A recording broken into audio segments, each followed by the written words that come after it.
अभी तो इसको आप मानिए कि आंशिक रूप में, ताकि जो चारों तरफ घूमने से और बहुत लोग एक जगह इकट्ठा होते हैं तो उसके चलते परेशानी का खतरा होता है, इसलिए ये किया गया है। अभी लॉकडाउन की तो बात हो ही नहीं रही, लेकिन नाइट कर्फ्यू वाला अभी हम लोगों ने नहीं सोचा, उस पर चर्चा किया है, लेकिन लगा है कि अभी हम लोग आगे कुछ और दिन देख लें, और देख लेंगे और ऐसा लगेगा कि और तेज़ी से बढ़ रहा है तब उस पर विचार करेंगे। अभी यही किया है कि भाई जो दुकान चलता है, सब्जी वब्जी में जितनी भीड़ रहती है कई तरह का है, उसके बारे में किया गया कि 7 बजे तक, शाम तक अभी रहने दीजिए, और उसके बाद सुबह से जितने बजे से करें लोग, तो एक अभी किया गया है। लेकिन अभी अगले 3-4 दिन में और सब चीज़ को देखने के बाद फिर बैठ करके आगे का निर्णय लिया। अभी नहीं, क्वारंटीन सेंटर के बारे में हम लोगों ने बातचीत कर ली कि अगर जो बाहर से लोग आते हैं तो एक तो सबका टेस्ट, और मान लीजिए कि जो निगेटिव हैं उनको इस सलाह दे करके कि कुछ दिन में अपने घर में भी रहिए, ज़रा कन्फाइंड रहिए, और जिनको मान लीजिए कि पॉजिटिव आ गया उनके ट्रीटमेंट का उपाय कर देंगे हम लोग, चाहे उनको आइसोलेशन सेंटर में रखना है या हॉस्पिटल ले जाना है या जो कुछ भी करना है वो करने का इंतज़ाम शुरू कर दिया गया।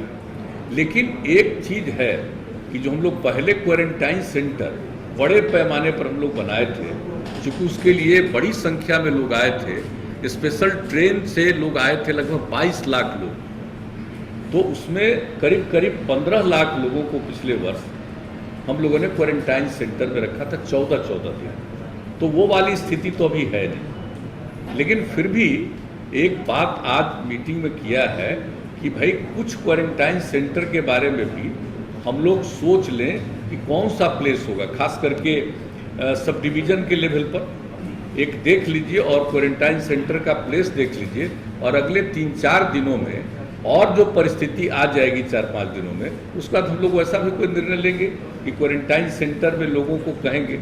लेकिन अभी खोलेंगे भी क्वारंटाइन सेंटर तो लोगों को कहेंगे ना कि जो पॉजिटिव हो गए उनका तो इलाज के लिए अलग प्रबंध कर देंगे, और जो निगेटिव है वो अपने घर जा सकते हैं। लेकिन अगर उनको लगे कि कुछ दिन के लिए रहेंगे, तो इसलिए क्वारंटाइन सेंटर के बारे में भी हम लोगों ने किया है कि उसको कम से कम अनुमंडल के स्तर पर अभी देख लीजिए और उसके लिए सही जगह तलाश करके उसके लिए सोच लेना चाहिए। तो ये सब निर्णय इसके बारे में जो भी होगा अगले 4-5 दिनों में ही और स्थिति प्रकट हो जाएगी तो होगा। एक समाज में जो पार्शियल लॉकडाउन भी हो रहा है उसके कारण जो लोग अफेक्टेड हो रहे हैं, जैसे आपने कहा कोचिंग इंडस्ट्री बंद रहेगा, तो उसमें जो टीचर्स हैं या जो स्टूडेंट्स हैं वो उनका एक कंप्लेन होता है कि डबल स्टैंडर्ड क्यों है। जैसे आप देखेंगे कि आपने पिछले 7 दिनों में आपने बंद किया, लेकिन उसी दौरान पॉलिटिकल एक्टिविटीज में कहीं कोई इम्पैक्ट नहीं था, कोई उसको इन्फोर्स नहीं करा रहा था। तो अब एक लोगों में जनरल ये रिएक्शन ये आता है कि कोई भी रूल्स हम ही को क्यों इन्फोर्स किया जा रहा है, और जो भी आप जिस पे भी इन्फोर्स कराने जाते हैं उनका कहना है कि अब जो इकोनॉमिक इम्पैक्ट है हम उसको अब नहीं कर सकते हैं, क्योंकि हमारा भी लोन है, इंटरेस्ट है, तो उसके लिए सरकार क्या करेगी। क्योंकि ये बार-बार एक कॉन्ट्रडिक्शन है कि आप सब कुछ बंद करा रहे हैं, ठीक है, लेकिन पॉलिटिकल एक्टिविटी साथ ही साथ जो है वो देखता है वो नॉर्मल तरीके से चल रहा है। दूसरी बात है कि आखिर कोई भी जो भी इंडस्ट्री है, वो कोचिंग इंडस्ट्री हो, रेस्टोरेंट, होटल, हॉस्पिटैलिटी इंडस्ट्री हो, वो आखिर कितने दिन तक बंद रहेगा, क्योंकि अब वो लोग बंदी के कगार पर है, लोगों को रिट्रेंच करना पड़ रहा है। एक बात आप ठीक सोच रहे, बात है इसी पर तो गौर किया जा रहा है। अभी तो बहुत दिन के लिए हम लोग नहीं किए, पहले 7 दिन के लिए किया, और अभी फिर जो लोग आ रहे हैं और उसमें कुल मिला करके जो बहुत पॉजिटिव निकल रहा है, हालांकि बिहार में तो अन्य कई राज्यों की तुलना में कम है, लेकिन फिर भी जब बाहर से आएंगे और काफ़ी पॉजिटिव हो जाएगा तो एक स्थिति होगी। इसलिए अभी फ़िलहाल बच्चियों की रक्षा के लिए 7 दिन का और रखा गया, और अगले 4-5 दिनों में तो बहुत स्थिति और क्लियर होगी, तो उसी हिसाब से आगे और क्या क्या करना है कर रहे हैं। तो कुछ चीज़ों के लिए कि भाई भीड़ मत करिए, अभी सबसे बड़ी चीज़ है कि एक जगह भीड़ का किसी को पता नहीं रहता है, अगर मान लीजिए उसको फीलिंग भी नहीं होती है कि उसको हो गया है ये, तो उसको अब जानते ही यहाँ आप कि जिसको हो भी जाता है वैक्सीनेशन, उसमें भी किसी किसी को हो जाता है तो उसको पता नहीं चलता, लेकिन दूसरे को तो हो जाएगा असर। तो इसलिए ये कहा जा रहा है कि भाई ज़्यादा सार्वजनिक रूप से मत करिए। जो आपने कहा पॉलिटिकल, उनके लिए भी यही सलाह है। और एक मीटिंग भी जो कर रहे हैं कि अगले कुछ ही दिनों के अंदर गवर्नर साहब से बात हो गई है। बहुत होगा तो मतलब समझ लीजिए कि नज़दीक से नज़दीक ही होगा, बहुत होगा तो 8-10 दिन के अंदर, क्योंकि लोगों को सूचना तो देनी पड़ेगी ना, और सूचना देनी पड़ेगी तो एक समय तो थोड़ा दिया जाता है, इसलिए ज़्यादा नहीं 8-10 दिन के अंदर होगा, तो वहाँ भी बातचीत किया जाएगा। लेकिन जो सबसे बड़ी बात है कि वो सार्वजनिक स्थल पर कार्यक्रमों का आयोजन को परहेज किया जाए, ये एक बात है। तो इसी के लिए अब उनके साथ भी बैठक करना जरूरी है। तो आज भी जो बातचीत हम लोग कर रहे थे उसमें ये बात आई कि बहुत कुछ सार्वजनिक स्थल पर करना उचित नहीं होगा, उससे खतरा है लोगों को बढ़ने का। इसलिए हम लोगों ने कर दिया कि अब जल्दी से जल्दी ऑल पार्टी भी मीटिंग करेंगे, सब लोगों की राय हो जाए, जो कुछ भी हो जाए।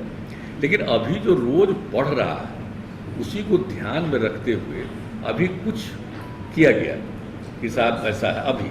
लेकिन आप समझ लीजिए कि 4-5 दिन और करने के बाद फिर सारे जिलों के साथ, ये तो निरंतर लोग कर रहे हैं, प्रतिदिन कर रहे हैं, लेकिन 4-5 दिन के बाद अभी 11 से 14 तक जो आपको मालूम ही है कि पूरे तौर पर हम लोग वैक्सीनेशन का काम करवाएंगे। और स्पेशली उसके बाद एक मीटिंग करके और फिर आगे जो कुछ भी करना है उसके बारे में निर्णय लिया जाएगा। और जल्दी से जल्दी हम लोग चाहेंगे कि ऑल पार्टी मीटिंग हो जाए। और आज कोरोना की स्थिति को लेकर के हम लोगों ने पुनः आज चर्चा की है। और आप सबको मालूम है कि कल आदरणीय प्रधानमंत्री जी ने सभी राज्यों के मुख्यमंत्रियों के साथ भी कल मीटिंग की थी। और उसके पहले भी हम लोग सारे डीएम और एसपी के साथ वीडियो कॉन्फ्रेंसिंग के जरिए हर प्रकार की जानकारी और हर प्रकार का गाइडलाइन भी पहले भी आज से कुछ दिन पहले उस पर भी चर्चा कर चुके हैं। और उसके बाद जो हर दिन जो स्थिति देखी जा रही है कि अब कोरोना में फिर से बढ़ाव होता जा रहा है। वैसे तो दुनिया भर में है और अपने देश में बहुत है और कई राज्यों में तो बहुत ज़्यादा है, लेकिन अपने राज्य में भी जो हम लोग देख रहे हैं कि अब ये बढ़ता जा रहा है। तो इसलिए पूरे तौर पर सब जगह इसके लिए क्या करना है और जो भी लोगों की मदद करनी है इसके लिए सब पूरी की पूरी तैयारी की गई है। और टेस्ट आप तो जानते ही हैं, 2 तरह की बात है। एक तो आपको पता है कि वैक्सीनेशन का काम, टीकाकरण का काम भी शुरू किया गया और टीकाकरण भी पूरे अच्छी संख्या में प्रतिदिन करने की कोशिश हो रही है। और उसके अलावे आप जानते हैं कि बीच में स्थिति बहुत बेहतर हो गई थी, तो इसलिए इसका टेस्ट कम हो रहा था कोरोना का।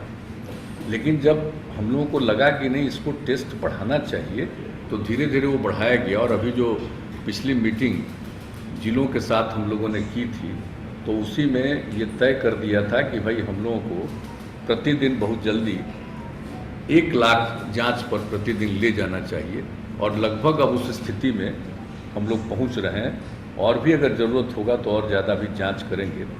तो ये दोनों काम चल रहा है, एक तो वैक्सीनेशन का काम भी चल रहा है और दूसरा जांच का भी, कोरोना जांच का भी काम, और दोनों काम को निरंतर चलाना है। और अभी देखा जा रहा है कि पटना में कितना बढ़ रहा है, कई जगहों पर कुछ बढ़ रहा है, तो हर प्रकार से सजग रखना है। और जो लोग भी बाहर हैं और कई जगहों पर तो जानते हैं कि वहाँ पर कोरोना बढ़ रहा है, तो बहुत लोग यहाँ के जो वहाँ गए हुए हैं या रहते हैं उसमें से बहुत लोगों की स्वाभाविक इच्छा होती है लौट करके आने की, तो वैसे लोग भी आ रहे हैं। तो उनके लिए भी क्या क्या करना होगा और क्या क्या सुविधा देनी होगी, ये सब के लिए बातचीत हो गई है, पूरी तैयारी हो रही है। और अब तो जो महाराष्ट्र से जो ट्रेन आ रहा है उसके लिए तो एक एक जगह पर हर लोगों का टेस्ट वहीं पर रेलवे स्टेशन पर ही उन लोगों के टेस्ट का इंतजाम किया गया ताकि टेस्ट हो जाए और जो पॉजिटिव रहेंगे उनको उचित जगह पर सेंटर पर भेजा जाएगा और बाकी जो लोग हैं उनको घर जाने के लिए जो भी सुविधा देनी है हम लोग वो करने का ये सिलसिला शुरू हो गया है। अब आज ही आपको डिटेल बताएंगे कि एक ही दिन जो टेस्ट किया तो एक ही ट्रेन से जो लोग आए थे तो उसमें 17 लोग निकल गए जिनको पॉजिटिव था।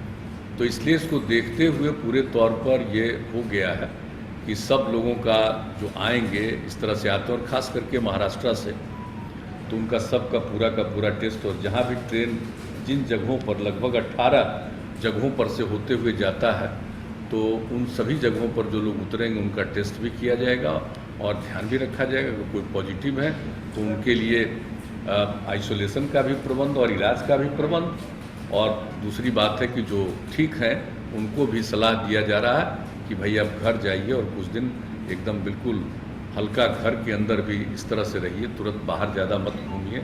तो इस तरह का भी सब सुझाव भी लोगों को दिया जा रहा है। तो ये सब काम किया जा रहा है। तो एक बात बहुत स्पष्ट है कि हम लोगों ने जितना भी टेस्ट हो सकता है अधिकतम वो टेस्ट करने की कोशिश करना शुरू कर दिया है। और दूसरी बात है कि जो टीकाकरण है उसके लिए भी कर रहे हैं। और कल जो मीटिंग हुई थी माननीय प्रधानमंत्री जी के स्तर पर तो उसमें ये तय हुआ कि 11 से लेकर के 14 के बीच में विशेष अभियान चलाया जाए। महात्मा ज्योतिराव फूले का जन्मदिन है 11 अप्रैल और बाबा साहब भीमराव अंबेडकर का 14 अप्रैल। तो उन्होंने कहा 11 से 14 के बीच में जो टीकाकरण का काम है ये काम जरा और ज़्यादा होना चाहिए। तो हम लोगों ने भी तय कर लिया है। यूँ तो हम लोग प्रतिदिन अब इसको कर रहे हैं और संख्या बढ़ाते जा रहे हैं और सब लोगों को प्रेरित कर रहे हैं कि भाई 45 साल से और उससे अधिक जितनी लोगों की उम्र है सब लोग अपना ज़रूर करा लें टीकाकरण। इसके लिए लोगों को प्रेरित किया जा रहा है और हम लोगों ने तय कर दिया है कि भाई ये 4 दिन जो होगा इसमें तो ज़रूर 4 लाख तक करेंगे, लेकिन इसके अलावे भी सब लोगों को प्रेरित करके जितने और टीकाकरण की ज़रूरत है यहाँ से लेकर के राजधानी से लेकर के नीचे के स्तर तक सभी जगहों पर टीकाकरण का प्रबंध किया जा रहा है और उनको किया जाएगा, लोगों को प्रेरित किया जाएगा। और जब लोग टीकाकरण करा लेंगे 2 डबल स्टेज जो होता है टीकाकरण हो जाएगा तो उसके कुछ दिन के बाद वो ज़्यादा सुरक्षित होंगे। अगर किसी को हो भी जाता है पॉजिटिव तो उनको कोई बहुत नुकसान नहीं पहुंचाएगा। तो इस तरह की बात है और बहुत लोगों को तो होगा ही नहीं। तो इसलिए टीकाकरण तो बहुत ज़रूरी है, उसके लिए भी हम लोग कोशिश कर रहे हैं और सब लोगों का एक जो है टेस्ट का वो भी हम लोग अब पूरे तौर पर कर रहे हैं। तो आज जिन बातों के बारे में निर्णय हो गया है कि और क्या क्या करना है हम लोगों को, जैसे हम लोगों ने पहले ही तय किया था जो पिछली मीटिंग हुई थी जिसमें सभी जिला के स्तर पर, तो उसमें हम लोगों ने तय कर दिया था कि 1 सप्ताह तक स्कूल कॉलेज को बंद रखा जाएगा। 5 तारीख से 1 सप्ताह तक, 5 तारीख से खुलना था तो 1 सप्ताह का, तो आज और तय हुआ है कि अभी 1 सप्ताह इसको और। माननीय मुख्यमंत्री महोदय ने बताया है कोरोना वायरस के संक्रमण एवं फैलाव और कोरोना संक्रमितों की जो संख्या में अप्रत्याशित वृद्धि हो रही है तो कुछ महत्वपूर्ण निर्णय लिए गए हैं। पहला निर्णय माननीय मुख्यमंत्री जी ने बताया है आप लोगों को, सभी स्कूल, कॉलेज और कोचिंग संस्थान 18 अप्रैल 2021 तक बंद रहेंगे। पूर्व निर्धारित परीक्षाएं घोषित कार्यक्रम के अनुसार कोविड प्रोटोकॉल का पालन करते हुए आयोजित की जाएंगी। इसके अलावे कुछ निर्णय लिए गए हैं जो 30 अप्रैल तक लागू। ये जो स्कूल, कॉलेज और कोचिंग का निर्णय 18 अप्रैल तक के लिए है और अब जो मैं कुछ निर्णय बता रहा हूं यह 30 अप्रैल तक लागू है। सभी दुकान और प्रतिष्ठान संध्या 7 बजे तक ही खुलेंगे। यह रोक भोजनालय, ढाबा, रेस्टोरेंट, होटल पर लागू नहीं है और जो दुकान और प्रतिष्ठान का जो संचालन होगा वो निम्नलिखित शर्तों के साथ होगा। सभी दुकानों प्रतिष्ठानों में मास्क का पहनना अनिवार्य है सभी लोगों के लिए। दुकानों और प्रतिष्ठानों के काउंटर पर दुकानदार कर्मियों एवं आगंतुकों के उपयोग हेतु सैनिटाइजर की व्यवस्था अनिवार्य रूप से की जाएगी। दुकान एवं प्रतिष्ठान परिसर में सोशल डिस्टेंसिंग मानकों 2 गज दूरी का अनुपालन किया जाएगा। नेक्स्ट इंपॉर्टेंट है, रेस्टोरेंट, ढाबा, भोजनालय निर्धारित बैठने की क्षमता के 25% का उपयोग करेंगे। होम डिलीवरी और टेक अवे सर्विस का संचालन अनुमान्य होगा। सभी सिनेमा हॉल बैठने की निर्धारित क्षमता के 50% का उपयोग करेंगे। सभी पार्कों एवं उद्यानों में मास्क का उपयोग तथा कोविड बचाव के अनुकूल व्यवहार करना, कोविड एप्रोप्रिएट बिहेवियर, अनुकूल व्यवहार करना अनिवार्य होगा। सभी धार्मिक स्थल आम जनों के लिए बंद रहेंगे।